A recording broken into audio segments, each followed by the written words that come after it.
Olá, vamos então dar início ao capítulo 3, e o capítulo 3 trata da descrição de circuitos lógicos.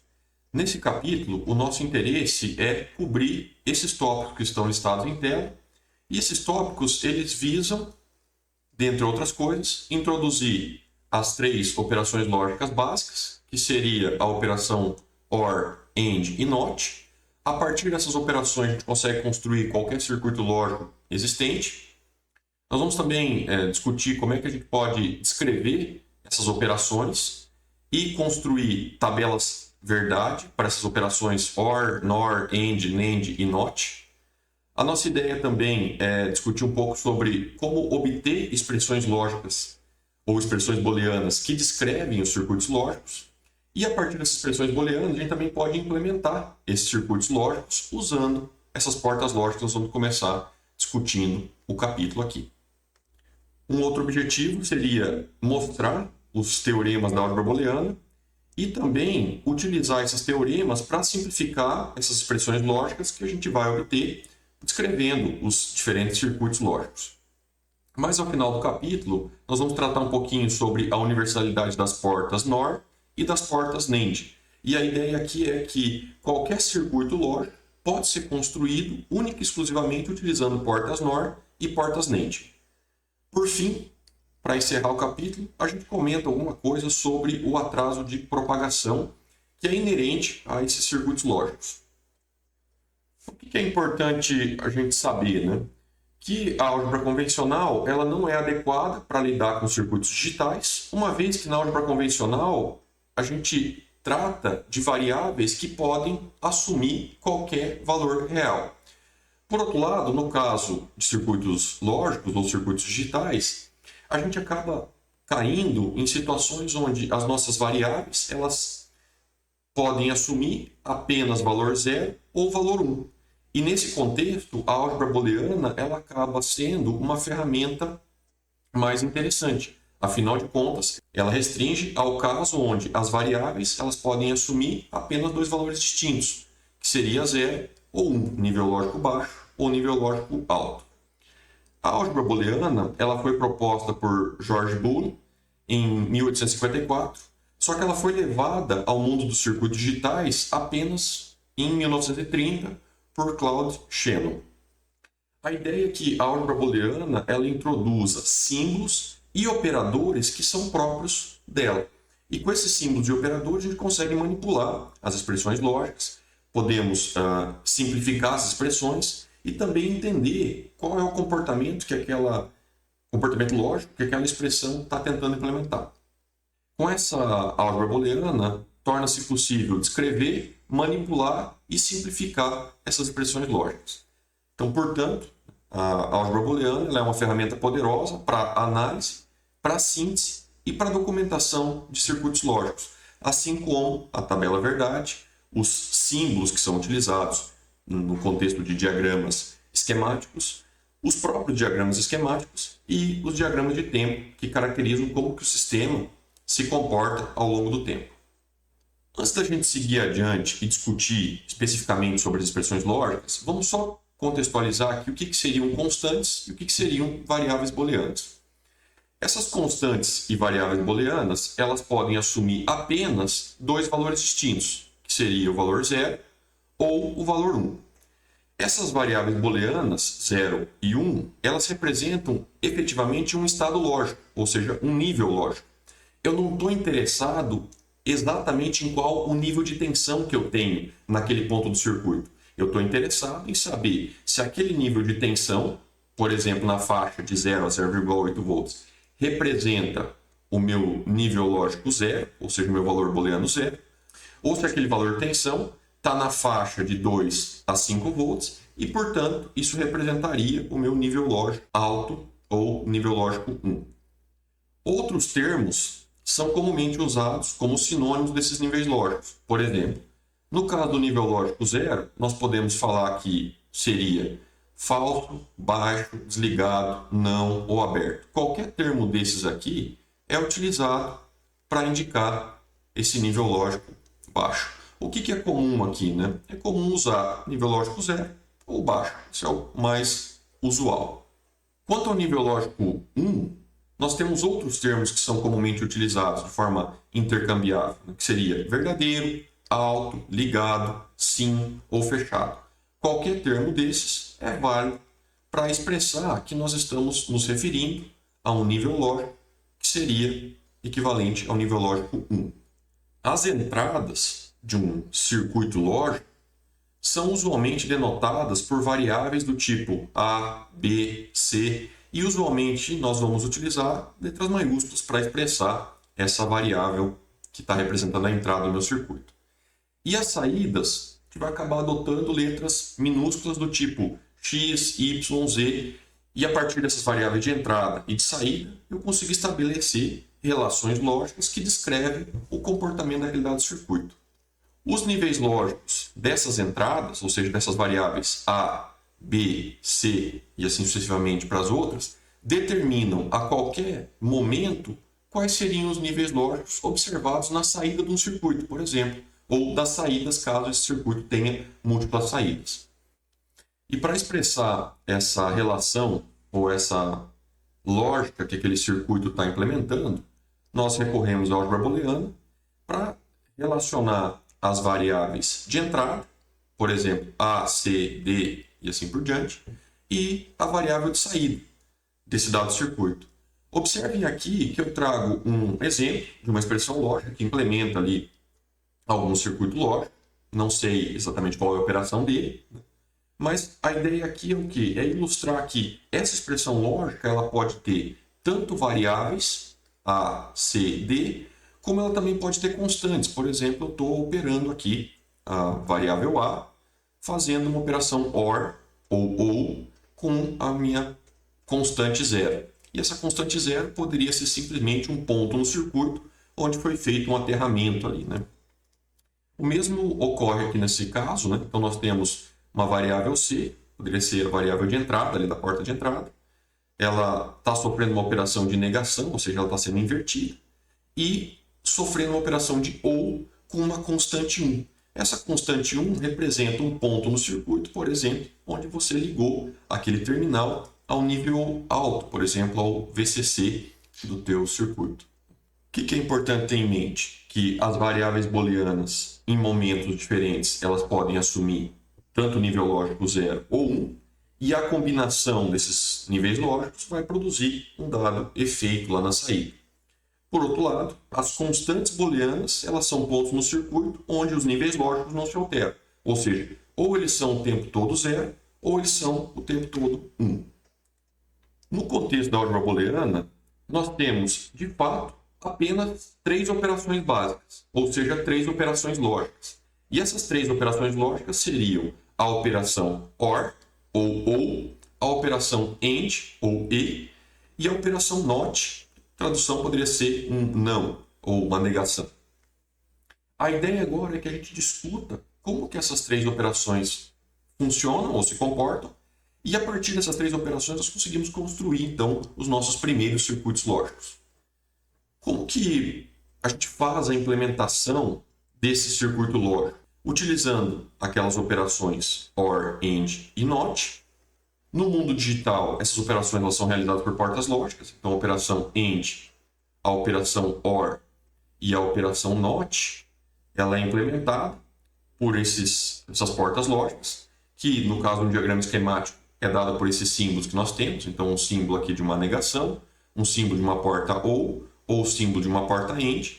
E essas portas lógicas, elas são implementadas utilizando transistores. No passado, como que a gente encontrava isso? Em chips, por exemplo, tipo esses aqui, né? Em CIs. E esses CIs, eles internamente possuíam diferentes portas lógicas. Por exemplo, aqui nós temos 4 portas do tipo AND. E nós vamos agregando essas portas para construir nosso circuito lógico de interesse. No caso de baixo aqui nós temos 4 portas OR. E a implementação de cada porta dessas é feita, por exemplo, usando ali um conjunto de transistores. Lógico que o arranjo desse conjunto de transistores depende da operação que está tentando implementar com aquela porta lógica. Aqui embaixo eu trago um exemplo bastante simples, que é um exemplo de uma porta inversora ou uma porta NOT. Então, qual que é o propósito dela? É simplesmente inverter o nível lógico que eu tenho na entrada. Então, na entrada eu tenho A, ao passar por essa porta NOT, a saída vai ser uma versão invertida ou negada em relação à entrada. Por exemplo, se na entrada eu estou colocando um nível lógico baixo, na saída eu vou observar um nível lógico alto. Caso na entrada eu esteja colocando um nível lógico alto, na saída eu observo um nível lógico baixo. Essa porta inversora ela é implementada por transistores arranjados nesse formato aqui. Então nós temos aqui entrada, saída é o oposto ou o valor inverso que eu tinha na entrada desse conjunto ali, né, desse arranjo de transistor. Então a ideia seria essa. Então nós temos as nossas variáveis lógicas, nesse caso representado pelas entradas do circuito lógico e pela saída do circuito lógico. O nosso circuito lógico ele é implementado por portas e essas portas fazem operações diversas. Nós temos 3 operações básicas num circuito lógico. Quaisquer outras operações podem ser construídas ou representadas através dessas 3 operações lógicas. E a forma como eu arranjo essas portas vai depender da lógica que aquele circuito está tentando implementar. E essas diferentes portas lógicas eu construo usando transistores, por exemplo. Lógico que no contexto da nossa disciplina nós não estamos interessados na construção das portas lógicas, ou seja, eu não estou interessado em como esses transistores são arranjados para produzir essa operação AND, OR e NAND. Eu estou interessado em arranjar essas portas lógicas para produzir um dado circuito que implementa uma dada lógica. Só por curiosidade, eu trago aqui um resumo de quantos transistores, por exemplo, nós precisamos para construir uma porta que implementa aquela função NOT. Né? Então, para implementar essa porta NOT, nós precisamos de 2 transistores. Para implementar uma porta OR, ou seja, uma OR de 2 entradas, precisamos de 6 transistores. Para uma porta AND de 2 entradas, 6 transistores. E dependendo agora, conforme eu vou aumentando a complexidade do meu circuito lógico, mais transistores eu vou requerendo para poder implementar aquela dada função. Por exemplo, no caso de um multiplicador de 32 bits, eu preciso de algo da ordem aí de 21.000 transistores. E aí, se a gente escala isso para o contexto dos chips modernos, por exemplo, no caso de uma GPU moderna, essas que a gente usa nas placas gráficas da NVIDIA, nós temos dentro ali um conjunto de aproximadamente 54 bilhões de transistores. E esses transistores eles vão acabar implementando as funções lógicas que nós temos interesse. Por exemplo, nós vamos agregando essas portas lógicas para construir um somador, um multiplicador, e esses somador e multiplicador vão sendo os blocos que vão aparecendo dentro ali de um chip desses mais complexos com um monte de transistores. Aí você acha, não, bastante, nossa, 54 bilhões de transistores, legal. Agora, se eu escalo isso para um chip ainda mais moderno, por exemplo, desses das Cerebras, e a Cerebras é uma das grandes players hoje de inteligência artificial do mercado, né? O que a Cerebras faz? Ao invés de ela implementar um chip do tamanho convencional, ela constrói um chip que é do tamanho do maior wafer que a gente consegue construir, ou que a gente usa para produzir esses diferentes chips. E a ideia aqui é a seguinte, se eu uso toda a área do wafer para produzir um chip gigante, o que acaba acontecendo é que eu evito ou elimino aqueles gargalos que eu teria para fazer a comunicação da informação entre um chip e outro para poder ter maior ganho de performance. Então a ideia da Cerebras é o quê? Vamos usar toda a área do wafer para construir um chip gigante. E nesse caso, o que acaba acontecendo, por exemplo, é que nós temos um wafer desses, ou um chip desse gigante, que teria algo da ordem de 2,6 trilhões de transistores. Agora, se você reduz e faz um ali e olha, o que você vai perceber? Dentro desse chip existem áreas ou blocos que implementam funções específicas. Multiplicação, um somador completo, MUX, DMUX e etc. E tudo isso a gente consegue reduzir a um conjunto de portas lógicas que foi arranjado para implementar uma dada função. Então nós vimos o que são as constantes e variáveis booleanas e já vimos que, dependendo como eu arranjo elas e manipulo usando aquelas operações básicas, que seria o AND, o OR e o NOT, eu consigo então implementar diferentes lógicas para aquele circuito digital que nós estamos construindo. Uma forma de descrever o comportamento desse dado circuito se dá através da tabela verdade. O que a tabela verdade mostra para nós? Ela mostra o seguinte: como que esse dado circuito lógico, que eu desconheço, vai operar. Então vamos pensar aqui, nós temos um circuito qualquer, esse circuito ele tem duas entradas, entrada A e entrada B, e ele produz como saída X, algum nível lógico, com base nessas entradas. Como que eu caracterizo o comportamento desse circuito? Por exemplo, com base nessa tabela verdade aqui. Então olha só, para todas as combinações possíveis de entrada, começando do 0, 0, e aí eu vou fazer uma sequência de contagem binária que até varrer todas as possibilidades, então 0, 0, 0, 1, 1, 0 e 1, 1, eu consigo dizer qual é a saída esperada para aquele circuito. Então, por exemplo, se na entrada eu tenho que o A é 0 e o B é 0, eu espero observar na saída o nível lógico 1. Se na entrada eu tenho A 0 e B 1, eu espero observar na saída nível lógico 0. E assim sucessivamente.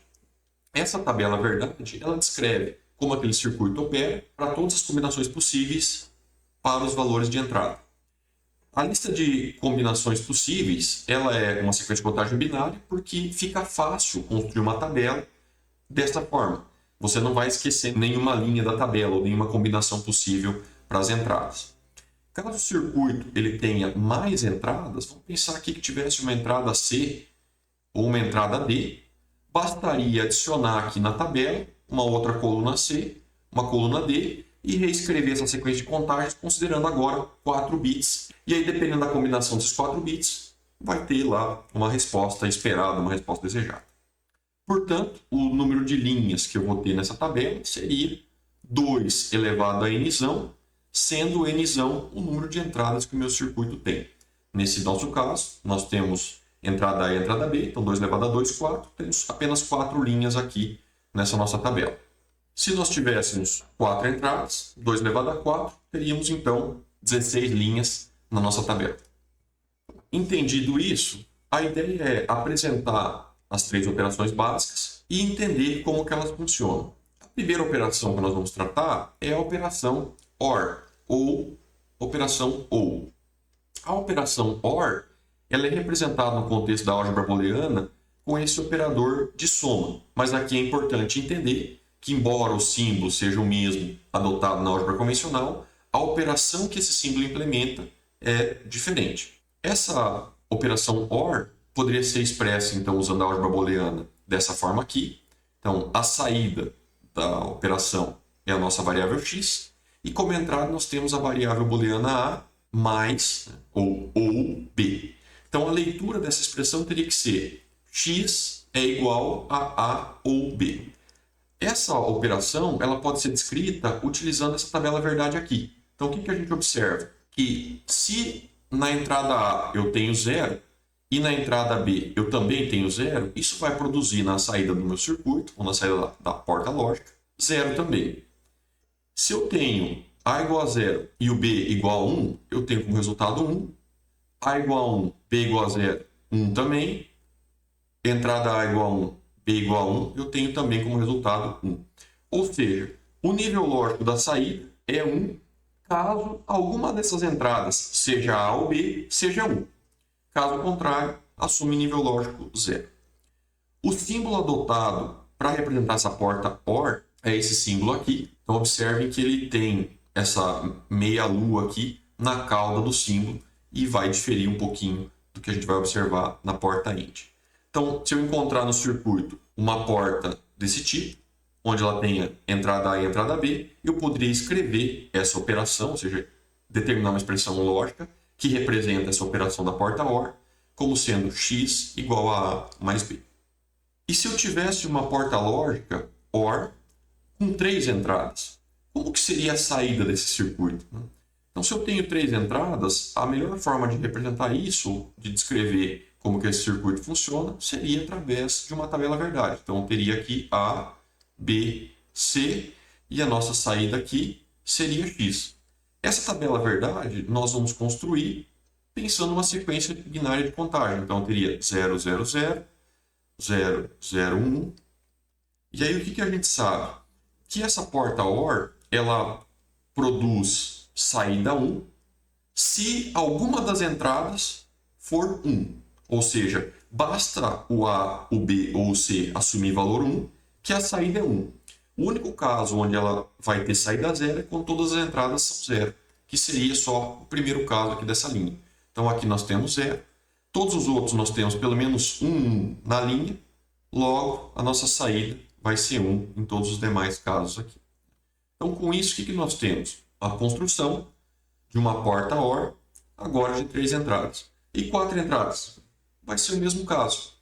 A única situação onde nós vamos ter saída 0 é na primeira linha, onde todas as entradas assumem valor 0. Se formos representar isso aqui do ponto de vista algébrico, seria alguma coisa como A, ou B, ou C. Então aqui eu deixo a resposta, mas é exatamente isso que nós acabamos de fazer. Agora, a pergunta desse exercício seria: como que eu determino a saída da porta OR nos diferentes instantes de tempo? Nesse caso, nós temos esse sinal A entrando na porta A, esse sinal B entrando na porta B, e esse sinal ele assume nível lógico baixo ou alto em diferentes instantes de tempo. E a pergunta aqui é: o que a gente vai observar na nossa saída X conforme o tempo vai passando? Esse tipo de diagrama é chamado de diagrama de tempo, e nós temos que agora traçar aqui o nosso sinal de saída, observando o que acontece na entrada. Então, o que nós vamos ter aqui, né? Enquanto as duas entradas assumem valor 0, que seria nesse intervalo e nesse, 0 ou 0 também é 0. Logo, o que eu vou observar na saída é o próprio 0. Em seguida, o que nós temos aqui, né? Nós temos que o sinal A assume valor 1 e o sinal B tem uma transição para valor 1 em algum instante de tempo. Só que como uma das entradas, que no caso a nossa entrada A já é valor 1, e eu sei que para que a saída seja 1, basta que uma das entradas assuma valor 1, eu posso afirmar então que nesse intervalo aqui, a nossa saída também assume valor 1. Em seguida, o que nós observamos? Que a entrada B, ela assume valor 1, enquanto a entrada A volta para 0. De novo, como uma das entradas está em valor 1, a outra não importa, bastaria então estender esse 1 aqui, ou seja, esse nível lógico alto, até o final ali dessa transição. Em seguida, o que nós observamos? Que nesse intervalo aqui, ó, tanto a entrada A quanto a entrada B assumem nível lógico baixo. Ou seja, aqui a nossa saída também passa para nível lógico baixo. Em seguida, nós temos que a entrada A assume valor alto. Então, de novo, faz a transição para nível lógico alto. E depois, quando essa aqui retorna para nível lógico baixo, essa aqui já está em nível lógico alto. Então, vai acabar ficando em nível lógico alto para frente ali. Então, com isso, o que nós conseguimos observar? Que dependendo como as entradas vão se alterando ao longo do tempo, eu consigo determinar qual é o valor de saída. Basta o quê? Basta realizar essa operação lógica, nesse caso OR ou sobre a entrada, levando em conta ali os intervalos de tempo onde essas entradas vão sendo alteradas. Então, com isso, nós temos aqui que a saída ela vai ser 0 por um dado intervalo, depois assumir valor 1, volta para 0 e retorna para 1. E aqui eu deixo o resultado, caso vocês queiram depois conferir. A outra operação básica seria a operação AND, realizada pela porta AND. Essa operação AND ela é representada no contexto da álgebra booleana por esse ponto aqui. A ideia é que isso pareçam vezes, mas, de novo, embora o símbolo tenha sido utilizado mesmo da álgebra convencional, tem que lembrar que a operação que está sendo executada ela se assemelha, mas não é a mesma da álgebra convencional. Então, é uma operação de AND ou de E. A forma como a gente representa isso algebricamente seria essa aqui, né? Então, nós temos que a saída X é dada por A e B, ou seja, X é igual a A e B. Esse símbolo aqui, embora ele seja utilizado muitas vezes, é comum, em certas situações, a gente omitir esse tipo de coisa. Ou seja, poderia ser escrito algo como A, B.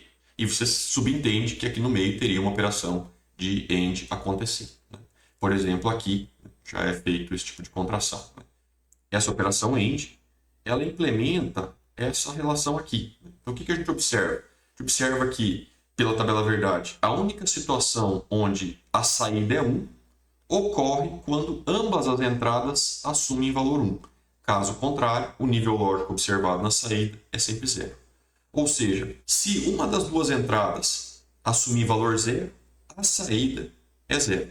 Por isso que eu disse que essa operação se assemelha com a multiplicação, né? Porque sempre que eu pego uma entrada 1 e multiplico por 0, a saída é 0. Né? Eu faço uma operação de AND ali. Né? O símbolo adotado para representar essa operação AND é esse aqui. Observe que agora no símbolo aqui é reto, né? Não tem mais aquela meia-lua.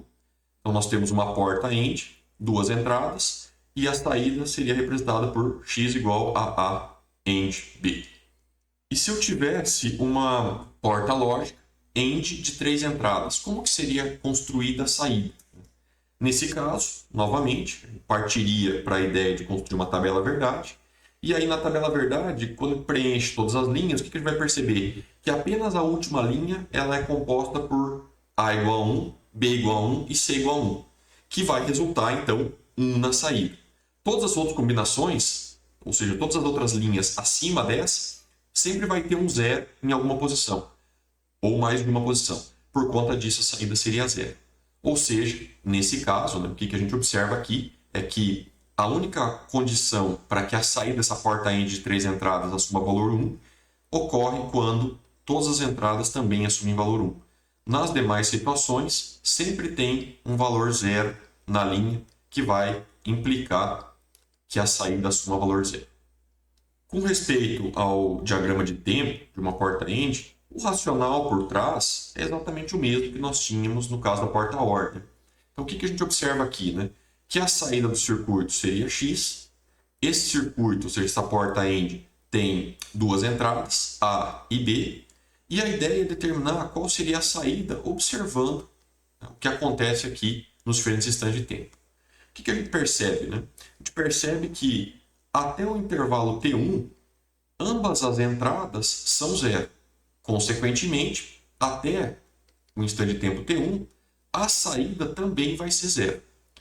Em seguida, o que a gente observa? Que a entrada A passa para nível lógico alto, só que a entrada B segue nível lógico baixo, ou seja, seria 1 AND 0. Por consequência, o resultado aqui também seria 0. Então, nós teríamos 0 até aqui. Depois, o que a gente verifica é que tanto a entrada A quanto a entrada B assumem nível lógico alto, e a gente sabe que 1 AND 1 é 1 também. Então, isso produziria 1 aqui na saída até o instante T3. Depois, a entrada A volta para 0, está aqui. Nesse intervalo, não importa, qualquer coisa que eu colocar no B ali vai ser feita uma operação lógica com o 0, e por consequência vai resultar em 0. Então, eu teria 0 aqui também, pelo menos até o instante T5. Depois disso, embora a entrada A passe para 1, a entrada B ela segue em 0. Por conta disso, novamente, teríamos aí condição 0 nessa saída. E aí nós temos agora que tanto a entrada A quanto a entrada B assumiram valor 1. Por consequência, 1 AND 1 produz 1 também. Teríamos 1 aqui. E depois a nossa entrada A volta para 0. Não importa mais o que está no B. Teríamos então valor 0. E assim a vida vai seguindo. Então, onde que a gente tem valor 1, ou seja, nível lógico alto 1? Nós temos entre T2 e T3 e entre T6 e T7, que são os instantes em que nós temos nível lógico alto tanto na entrada A quanto na entrada B, nesses dois casos. Aqui eu deixo a resposta, caso vocês queiram conferir depois. Nesse outro exemplo, nós temos uma porta AND. Nessa porta AND, na entrada A, nós temos esse sinal pulsado. E na entrada B, nós temos aqui um pulso que inicia nesse ponto e termina aqui, ou seja, nesse intervalo tem valor 1. E a pergunta é, qual seria a forma de onda da saída se essas duas entradas fossem aplicadas sobre essa porta AND? O que a gente observa aqui, né? A gente observa que nesse primeiro intervalo aqui, não importa o que eu coloque na entrada A, dado que a entrada B está com valor 0. Se a entrada B está com valor 0, é sempre 0 AND qualquer coisa, resultado é 0. Então, nesse primeiro intervalo, o que nós vamos ter? Nós vamos ter que a saída X, ela também vai ser 0. Depois, o que acontece? A nossa entrada B assume valor 1 e a entrada A ela vai sendo pulsada de 0 para 1, de 0 para 1, de 0 para 1 e cai de novo. Então, se a gente observar aqui, o que está acontecendo? Nesse comecinho aqui, ó, eu tenho 0 na entrada A e na entrada B eu já tenho 1, mas não importa, porque 1 AND 0 também é 0. Então, esse primeiro pedaço ainda vai ser 0. Então, teríamos 0 aqui. Depois, o que acontece aqui? Na entrada A, nós temos 1. 1 AND 1 é 1. Então, nós teríamos aqui como resultado o primeiro pulso de 1. Depois, no segundo intervalo, a entrada A volta para 0. 0 AND 1 é 0. Volta aqui o pulso. Volta para 1. 1 AND 1 é 1 de novo. Volta para 0 aqui. Está aqui. Depois volta para 1. E aí, ao final aqui, volta para 0. E aqui também, nesse intervalo, volta para 0. Ou seja, se a entrada for essa sequência de pulso na entrada A e aquele pulso mais largo na entrada B, nós vamos observar apenas esses 3 pulsos ali na saída X. E esses pulsos eles ocorrem quando ambas as entradas ali assumirem valor 1. No item B, nos é pedido o seguinte: caso essa entrada B assuma valor 0 o tempo todo, ou seja, se eu aterro essa entrada aqui, o que acontece com a saída X? Essa saída X ela vai acabar sendo a operação de 0 com A, 0 AND qualquer coisa, é o próprio 0. Logo, a saída seria sempre 0 durante todo o tempo. Esse tipo de operação é chamado de operação de desabilitação, porque eu estou simplesmente desabilitando o que acontece ali, né? O que eu quero dizer com isso, né? Quero dizer que essa porta AND não poderia ser o controle de um circuito que vai habilitar a passagem de um sinal, por exemplo, de um nível lógico ou não. Então, pense que essa entrada B poderia ser usada como uma entrada de controle e dependendo do valor que eu coloco nela, ou seja, 0 ou 1, o que está no A passa para a saída. Então, se eu coloco nível lógico 0, o que aparece na saída aqui é o próprio 0, enquanto que se eu colocar aqui na entrada nível lógico 1, nessa entrada de controle, quer dizer que eu estou habilitando a passagem, então o que acontece aqui é que o próprio A vai ser o que vai aparecer na saída dessa porta lógica. Então isso aqui poderia ser entendido como um circuito de habilitação. Aqui eu deixo a resposta, caso vocês queiram olhar depois, né? Mas é aquela ideia, né? Então, os 3 pulsos aqui, e aqui embaixo tem a explicação desse circuito de habilitação, ou um circuito inibidor, ou um circuito que desabilita ali a passagem do sinal, né? A última operação básica que nós temos para discutir é a operação NOT, ou operação não. E ela é implementada, obviamente, pela porta NOT. Então, essa operação NOT ela é representada por essa barra. Essa barra ela é colocada em cima da variável de interesse, ou essa operação poderia ser representada também por esse apóstrofo que é colocado aqui, né? A ideia é que, quando a gente está escrevendo no papel, essa abordagem da barra ela é mais óbvia, mais clara, enquanto que quando a gente está escrevendo isso no computador, por exemplo, ao invés de ter que toda vez pegar o símbolo para colocar ali, fica mais fácil simplesmente usar esse apóstrofo aqui para indicar a negação. Como que a gente lê essa operação, né? Da seguinte forma: x é igual a A negado, ou x é igual ao complemento de A, ou x é o inverso de A. Qualquer uma das formas é possível. E o que essa operação realiza, né? A inversão do que é colocado na entrada. Então, essa operação ela pode ser descrita pela tabela verdade, está aqui. Então, se a entrada é 0, o que eu observo na saída é 1. Se a entrada é 1, o que eu observo na saída é 0. Ou seja, sempre inverte o que eu tenho na entrada. O símbolo adotado para essa operação é esse triângulo com a bolinha, Muitas vezes o triângulo ele é omitido, sobrando só a bolinha. Isso a gente vai ver em alguns circuitos. Por exemplo, eu poderia fazer algo assim. Então, tem uma porta aqui e poderia colocar uma bolinha aqui na entrada. Isso quer dizer o quê? Quer dizer que essa operação de inversão está acontecendo nessa entrada B. Então, ao invés de fazer lá o triângulozinho com a bolinha, e aí sim a porta, eu simplesmente coloco a bolinha aqui na entrada dessa porta e eu já indico que eu estou fazendo a inversão. Tanto uma representação quanto a outra é possível. A expressão algébrica que caracteriza essa operação seria x igual a barrado.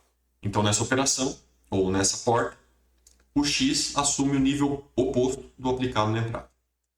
Como que a gente poderia explicar o funcionamento desse circuito que está em tela? E esse circuito envolve uma porta NOT, está aqui a porta NOT, e esse tipo de aplicação é um tipo de aplicação típico, onde uma porta NOT seria utilizada. Então, o que nós temos aqui? Nós temos uma fonte de tensão, temos um botão daqueles que você pressiona, uma resistência, e aí, dependendo do que acontece aqui no botão, nós vamos observar um dado nível lógico na saída ali do circuito. Então, vamos pensar no primeiro caso. O que nós temos no primeiro caso? Se o botão não está pressionado, o que eu observo aqui na entrada do circuito seria um nível lógico baixo. Afinal de contas, nós estamos aterrando ali a entrada dessa porta lógica. Logo, o que vai aparecer na saída seria nível lógico alto aqui. Por outro lado, quando eu pressiono o botão, quer dizer o quê? Eu estou fechando essa passagem aqui e essa tensão de 5 volts ela vai acabar aparecendo na entrada da nossa porta NOT. Logo, o que eu observo do outro lado é nível lógico baixo. Então, quando eu pressiono o botão, nível lógico baixo.